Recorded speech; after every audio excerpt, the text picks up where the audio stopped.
tuples could not be simpler syntax, just open parentheses, not 9, open parentheses, and then just all the types that of things you want in here. So I'm going to return a double question mark. That's my result.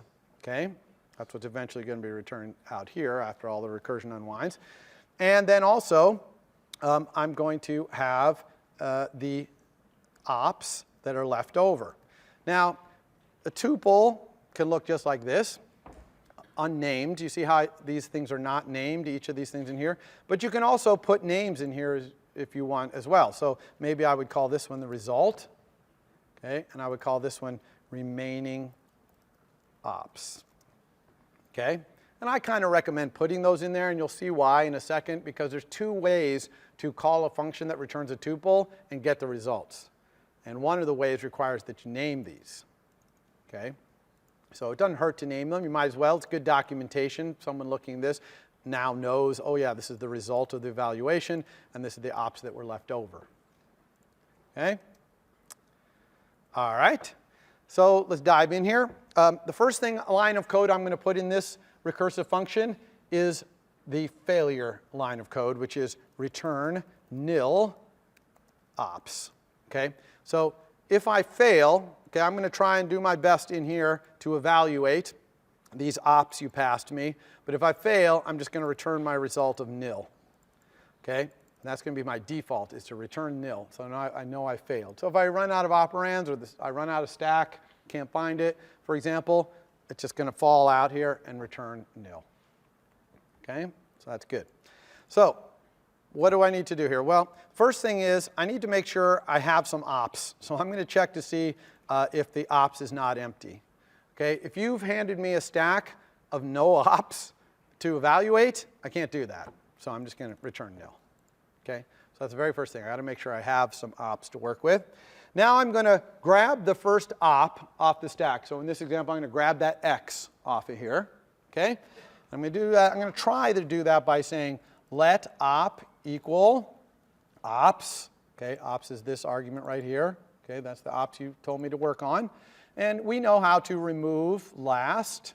Remember removed last from last time? Removes the last thing off an array.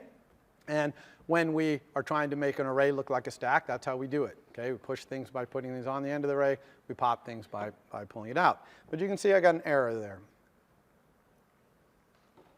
And it's very important to understand why I have an error here. Okay? So I'm going to click on it.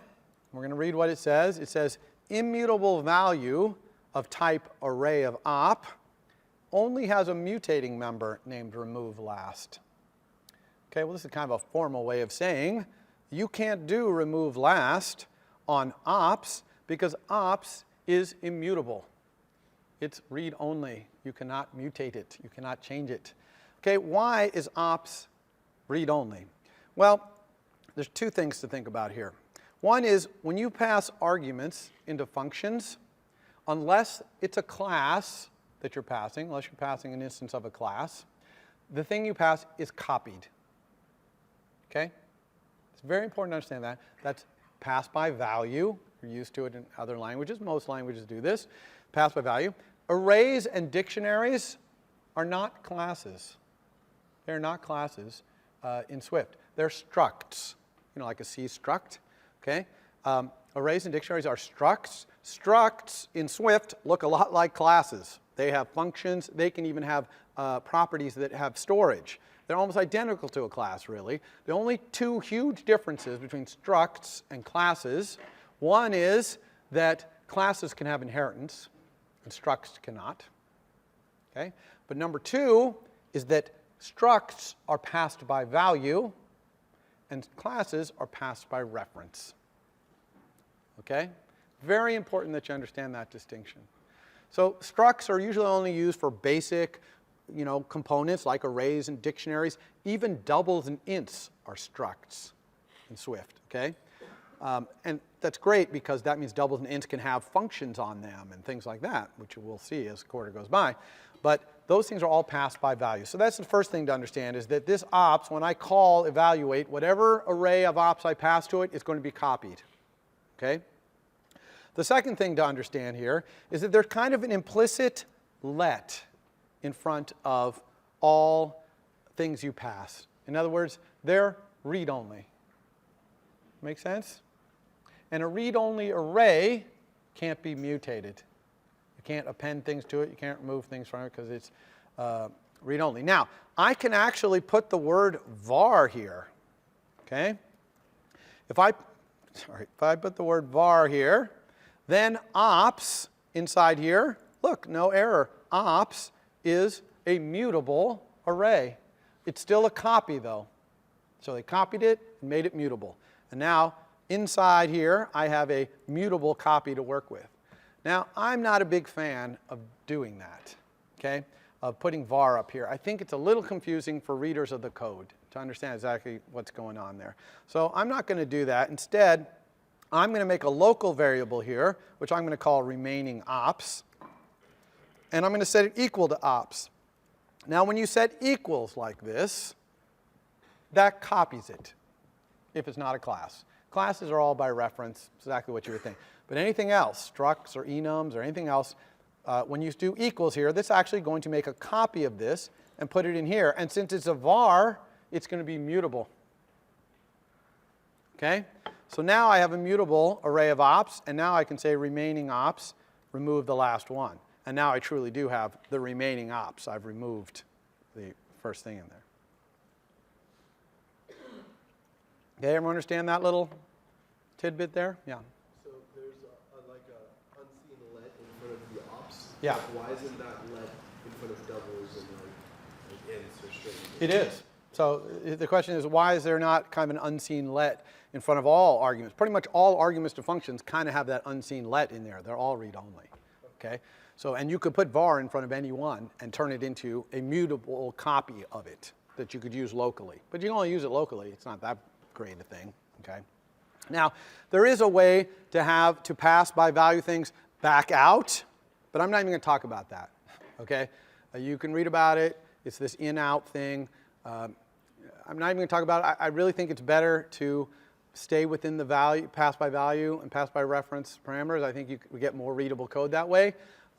But there is a way I'm not going to talk about to do in-out, basically, parameters that go in-out. Yeah. Is there any way to pass by reference? Because if ops were a huge array, we just copied it 3 times. Yeah, that's what I've just said. There is a way to pass it kind of by reference, in-out. You know, you pass it in, you modify it, and then it'll come back out when it's done at the end. So that's kind of like by reference. But the other thing you said is, oh, this is terrible. I'm making 3 copies of that dang thing. This must be super slow. And the answer is no. Swift is super smart about not actually copying it until you actually make a change to it. So here, when it passes a copy in, it didn't really copy it. It just kind of passed a pointer in, but it knows that pointer is by, not by reference, is by value. And then when I copied it again here, it still didn't really copy it. Even if this array had 10,000 things in it, it didn't make 10,000 copy of it. It was only here where I actually mutate it. Now it had to make a copy. And it may not even have made an entire copy. It might have just kept track of the changes, for example. So it's super smart behind the scenes. Swift is very smart. So don't worry too much about, oh, I'm copying these things over and over. Swift is making the minimum amount of actual copying going on. Okay? All right, so now I have remaining ops here, which truly are my remaining ops, okay? Because I've removed the top one, the x, off the top. So now I've got all the remaining ops in this local variable here called remaining ops. Okay, now what am I going to do with this op that I pulled off, this one on the top, the x? Well, I'm going to get the associated value from the enum, okay, either this or these or this. And how do I do that? I use switch. Okay, I told you that switch is really important, and now you're seeing that switch is really important. Switch is how you pull things out, associated values out of enums. So I'm just going to switch on the op. Okay, this is the op that I pulled off the top, that x from the thing we did on the board. And I'm just going to look at all the cases. So I have a case operand. Okay, notice that it puts a little dot here because it's really op.operand, and it's using type inference to know that it's op.operand, right? It's op.operand, but it doesn't need the op there. And here it's asking, in this space, what do you want to do with the associated value if you're handling this case where the enum is operand? Okay? Well, I want to let that associated value be assigned to a constant called operand. Okay? And yes, I could put var here, which would do the same thing, except for I could then change that thing in here, but I almost never want to do this, almost always let. So let operand means that inside the handling of this case, okay, this case of the switch, inside here, operand is going to have the associated value of the operand. Okay? Ooh, that's exactly what I want. I'm just going to return. Right now, I have to return this tuple right here. So I'm going to return the operand. That's the result. Okay? When I go here and I encounter that next one down, which was a 4, I got a 4. I can just return that result to evaluate this one. And I also, though, have to return the remaining ops. Okay? So I'm just returning the 2 values of this tuple. Notice I don't have to put result, colon, and remaining ops, colon in here. It knows that those match, and so it's just doing it. All right? Make sense? And that's it for operand. That's all I have to do. It's kind of, in the recursion, it's kind of an end case. Yeah. Is remaining ops stored on the stack or heap? This one here or this one here? Well, in general, are Swift structs like class? Okay, so the question is, when I do something like this, where is remaining ops? Is it in the heap? Is it on the stack? And the thing is, that's implementation detail. So you don't know, but you don't care. All right, so that's operand. Operand was really, really easy. How about our operation? Let's do unary operation right here. Now, when we handle the case of the unary operation, we don't need that first associated value. That's the symbol, like plus. Okay, well, I'm evaluating here. I don't care what the symbol is. I only care what the function is, because I'm going to evaluate the function. So we can actually ignore this by putting an underbar. Okay, underbar in Swift is kind of the universal, I don't care about this thing. Okay? And we're going to see it other places we use it where it's kind of like, I don't really care about that. So you just put an underbar there. That way you don't have to declare a variable with some dumb name or something like that. Just put an underbar, it ignores it. Okay? But I do care about this. I'm going to let that equal the operation that I'm doing. Okay? Everyone make sense there? So I'm ignoring the string, but I'm grabbing the operation. So here, what I want to do is return, and I'll try to do it, but I'm not going to be able to. I'm going to say return this operation with its operand, which I don't have, and some remaining ops that are left over after I get its operand. So I need to do some stuff here to be able to return what I want.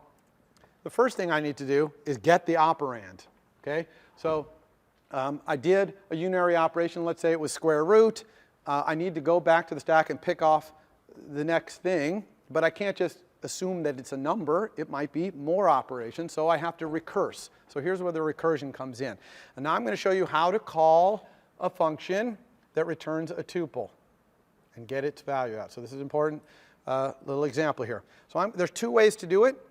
I'm going to do it one way here, which is I'm going to let operand evaluation, which is just a local variable that I'm inventing, equal call evaluate with the remaining ops that I have. Okay, so here I've recursed. Okay, I'm recursing. And I just set it to operand evaluation. Now, let's look at the type of this thing. If I look at its type, you can see that it's a tuple. That's its type. It's a tuple, result, remaining ops. It's this tuple right here. That is the type of this operand evaluation. So now that I have that tuple, it's the result of the evaluation. How do I get the result and the remaining ops out of it? Well, I can get the operand by saying operand evaluation dot result. Okay? So that just this is the tuple. Here I'm getting this value of the tuple out of there. Now what type is this?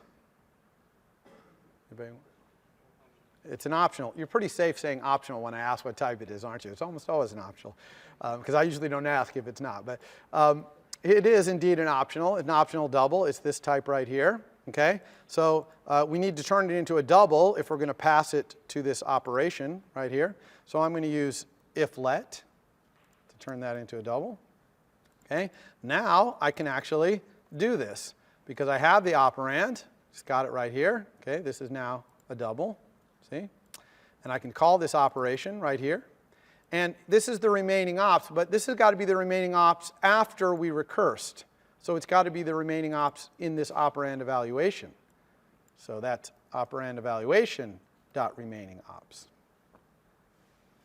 Everybody cool with that? So that's it. Let's just recurse. We just recursed to evaluate that. If this fails, if this recursion returned nil, then if let's not going to happen, this return is not going to happen. We're going to fall all the way out and return nil, which is what we want. Okay? If we fail in any of our recursive attempts to get the operands we need, we got to fail all the way up to the top level. Okay, now binary operation. Also, okay, let's do, binary here, case, binary. Obviously, same exact thing here. We don't care about that. And here we're going to let operation.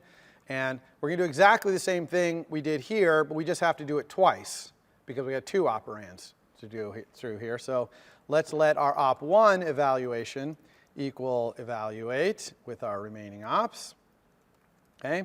And then if we can let operand 1 equal the op1 evaluation result, okay, then we got op1, that's good. So now let's let op2 evaluation equal recurse again with op1's remaining ops. Okay? And if we can let operand, if we can let operand 2 equal op2's evaluation result, then we can return a tuple which is calling the operation with the two operands. Okay? And we'll have op2's evaluation remaining ops as our remaining ops. Okay? Make sense? All right, we got an error here, what is it? Okay, yeah, so this is a good error to cover here. See, this says method must be declared private because its parameter uses a private value. And sure enough, op is private, so this has to be private. Okay? Now notice, by the way, I don't have default : break here in this switch. And why do I not have that? Because I've handled every possible value of op. Okay? There are only 3 kinds of op. I've handled them all, so I don't need any default. It wasn't like in the other one where we had a string. We only handled a few strings. We had a default break.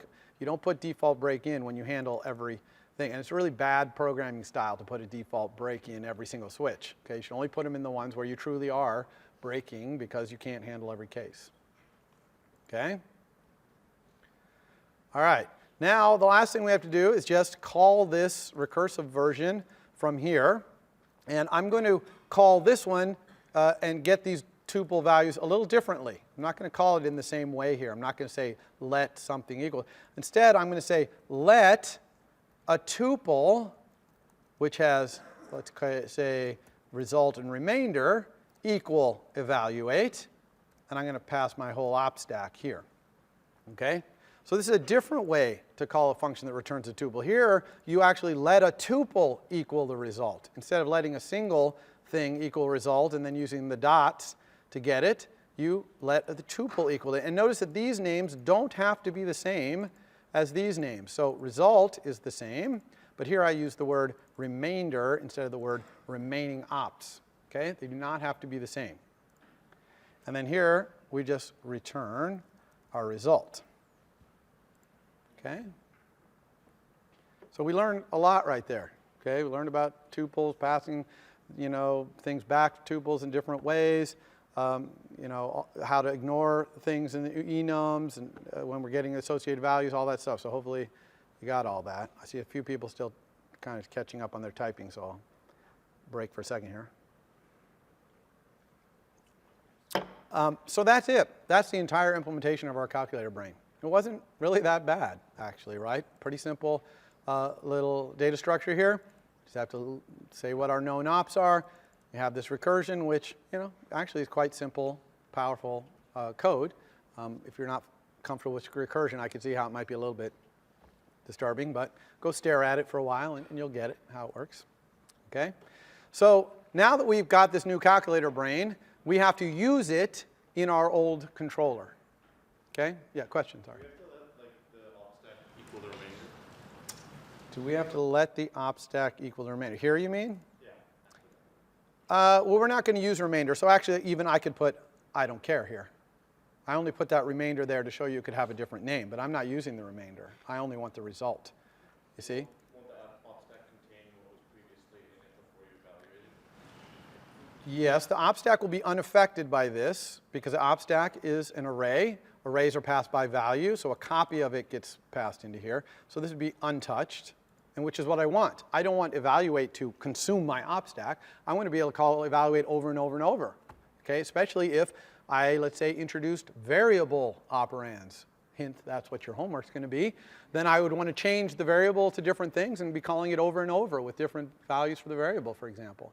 And then maybe next week, I could have an assignment where I'm going to make you graph such a thing, which I'm going to do, okay? So that's why we want to do that. So anyway, yeah, remainder here can just be anything. I'm actually going to put this here because we're going to println this in a second just so we can get a better look at what's going on. But first, let's go back to our controller and use this calculator brain, this nice model we just invented. Let's use it. Now, I'm going to show you how to get two things on screen at the same time that aren't necessarily directly related. Before, we had the storyboard, and then I went up and clicked this assistant editor right here, and it showed me the controller because the assistant editor figured out, oh, if you have the storyboard up, you probably want the controller for the scene you have selected. But here it's like, oh, I don't know what to show you. So I'm going to show you a different way to get something in here. Well, two ways, actually. One is, if you go to this top bar, where it says counterparts, you can mouse down, and you can find all kinds of things about this, like subclasses of this class on the left, superclasses of this class on the left. Of course, it has no superclasses or subclasses.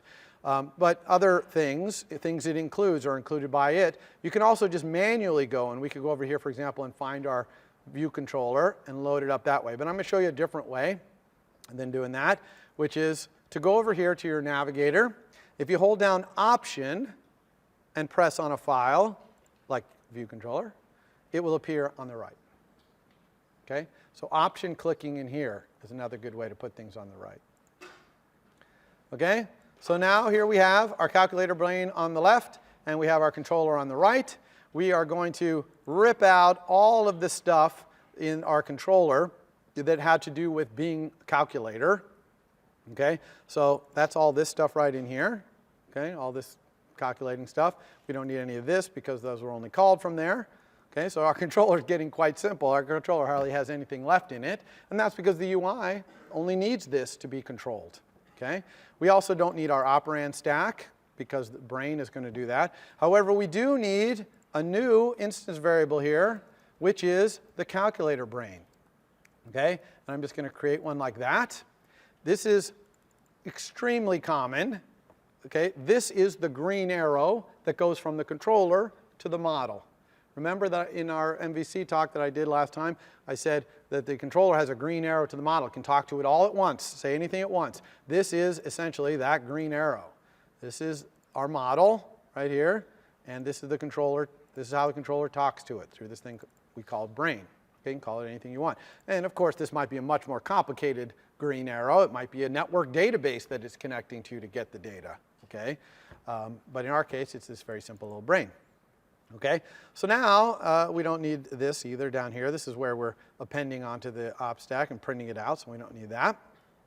But we do need in enter to push the operand onto the stack. Okay, so here I'm just going to say that I'm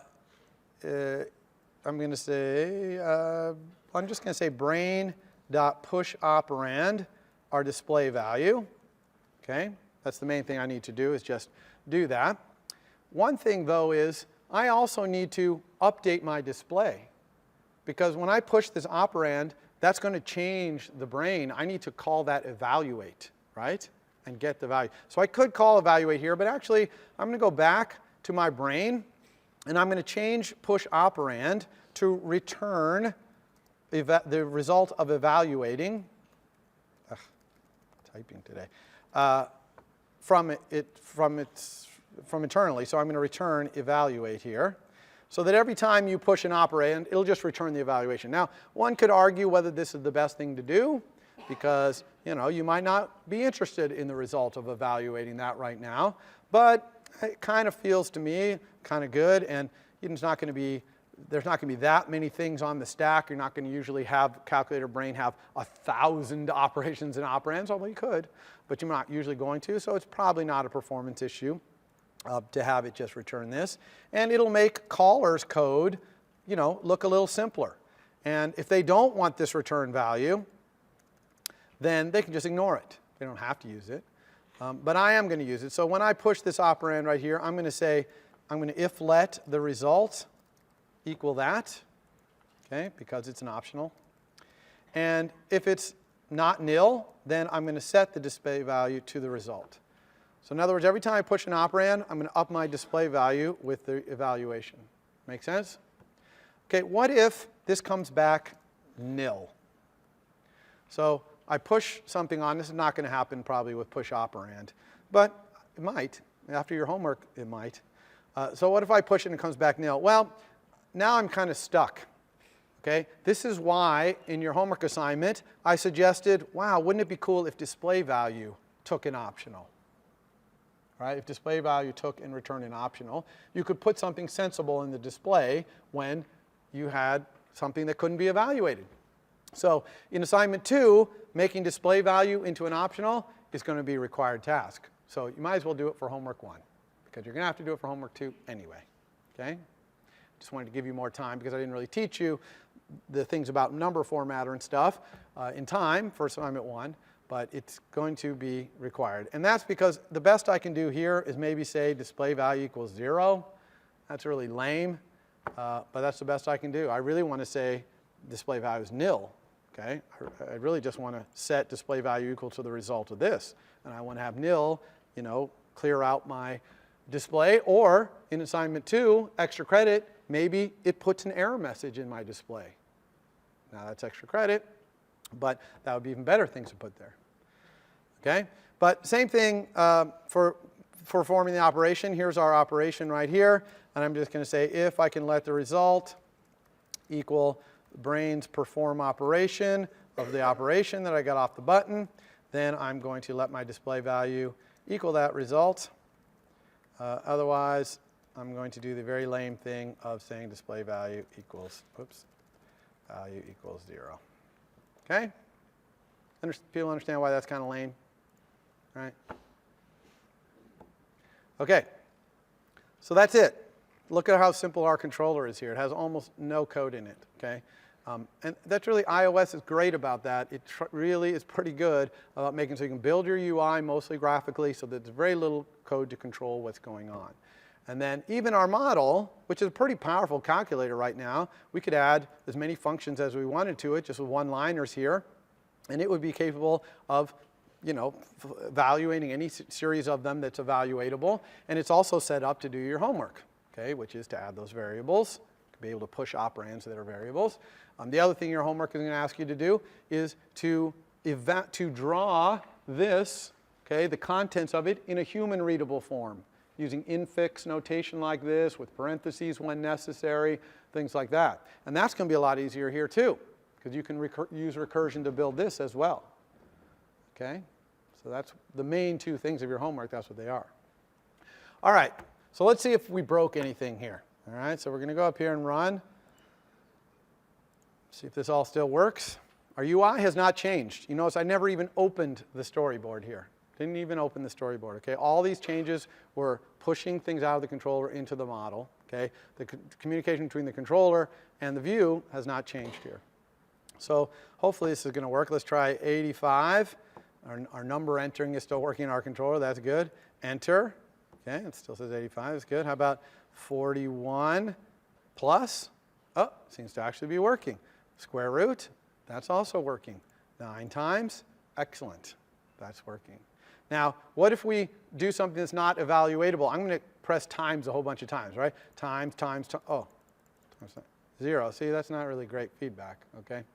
But it's not really 0, but it's not good either. So your homework is going to be printing out what's on the stack in a nice form, so you'll be able to see that you have times, and it's going to equal a blank display, and that's going to make sense that it's blank. Okay?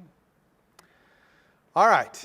Now, I want to do one other thing here, though, just so you can really visualize what's going on, which is I want to print